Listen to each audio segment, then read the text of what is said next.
सभी भक्तजनों को जय श्री राधे, जय श्री कृष्णा। भक्तजनों कैसे हो? आशा करता हूँ कि आप अच्छे होंगे। और मैं आपके सामने एक विषय लेकर उपस्थित हुआ हूँ जिसका नाम है निर्जला एकादशी।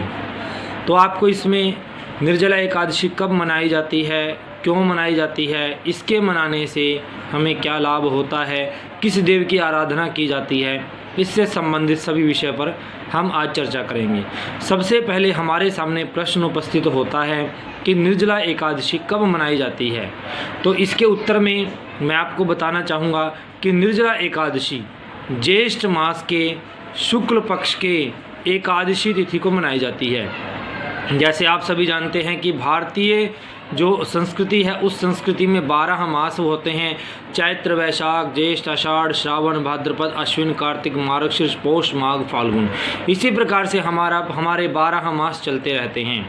तो हर एक मास में 2 पक्ष होते हैं, एक शुक्ल पक्ष, एक कृष्ण पक्ष। शुक्ल पक्ष में चंद्रमा क्या होता है? शुक्ल पक्ष में चंद्रमा धीरे धीरे पूर्ण होता है। एक प्रथमा तिथि से पूर्ण होना शुरू होता है और उसके पश्चात पूर्णिमा पर पूरा खिल जाता है, पूरा पूर्ण हो जाता है। और उसके पश्चात अमावस में क्या होता है? अमावस के 15 दिनों में चंद्रमा कटना शुरू होता है। पहले मास से, पहले दिन से, प्रथमा तिथि से अमावस में जो कृष्ण पक्ष होता है उसमें प्रथमा तिथि से वो कटना शुरू होता है और अमावस पर काली रात छा जाती है। तो आज आपके सामने मैं बताना चाहूँगा कि जो ये निर्जला एकादशी है, ये निर्जला एकादशी ज्येष्ठ मास के शुक्ल पक्ष की एकादशी तिथि को मनाया जाता है। तो इसके मनाने से क्या फल मिलता है कि ये एक ऐसा व्रत है जिससे मनुष्य की सभी प्रकार की मनोकामनाओं की पूर्ति हो जाती है।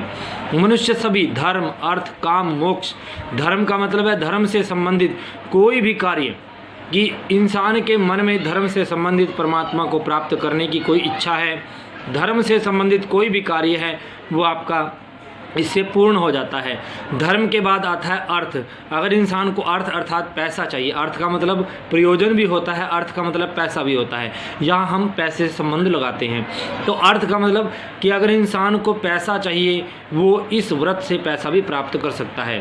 काम का मतलब होता है कामनाओं की पूर्ति करना, इच्छाओं की पूर्ति करना, कि मनुष्य की इच्छाओं की पूर्ति इस एकादशी व्रत से हो सकती है।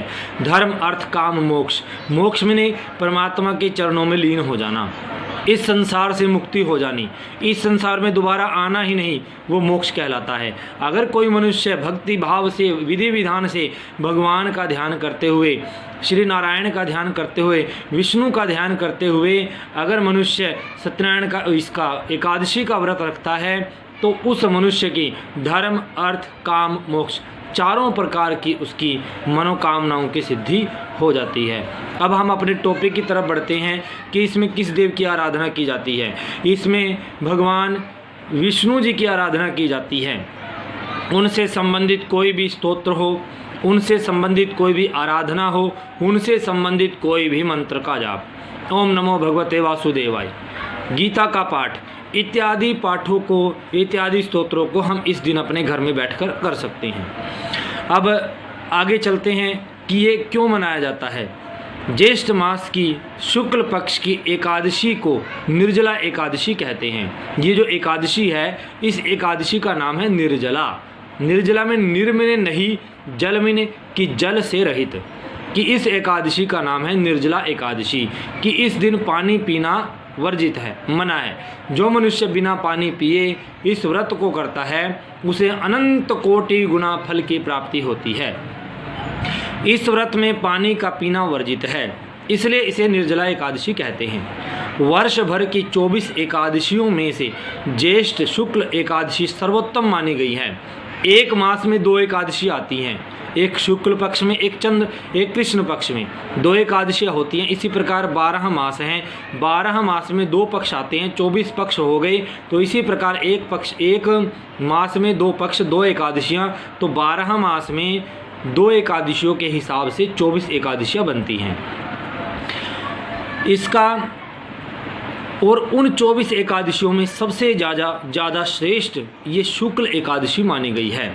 कौन सी? ज्येष्ठ पक्ष के ज्येष्ठ मास की शुक्ल पक्ष की एकादशी सर्वोत्तम मानी गई, सबसे उत्तम मानी गई है।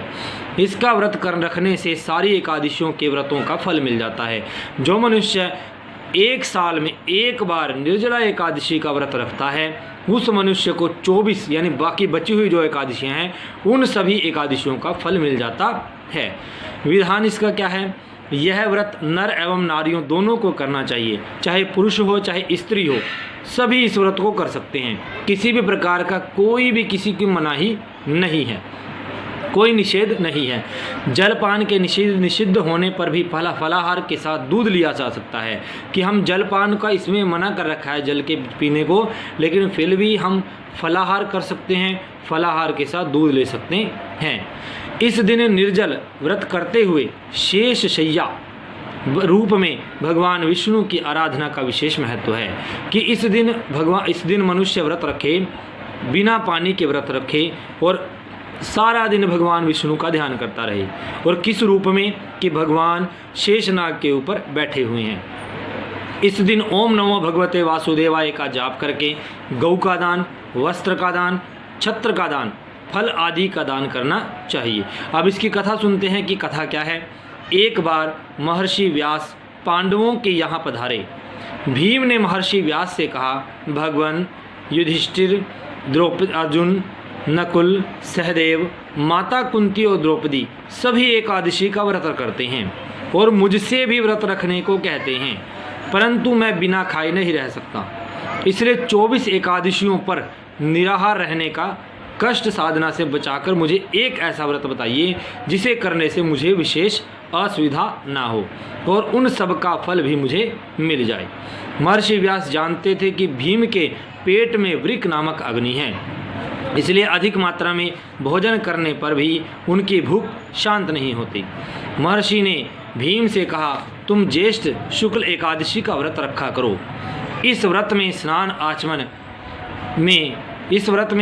आचमन में पानी पीने से दोष नहीं होता। इस व्रत से अन्य 23 एकादशियों के पुण्य का लाभ भी मिलेगा। तुम जीवन पर्यंत इस व्रत का पालन करो। भीम ने बड़े साहस के साथ निर्जला एकादशी का व्रत किया, जिसके परिणाम स्वरूप प्रातः होते होते वह संख्याहीन हो गया। तब पांडवों ने गंगाजल, तुलसी चरणामृत प्रसाद देकर उनकी मूर्छा दूर की, इसलिए इसे भीमसेन एकादशी भी कहते हैं। इस प्रकार ये एकादशी की ये कथा मैंने आपको बताई। तो सभी से आशा करता हूँ कि जब भी ये निर्जला एकादशी आए आप उस व्रत को अवश्य करें।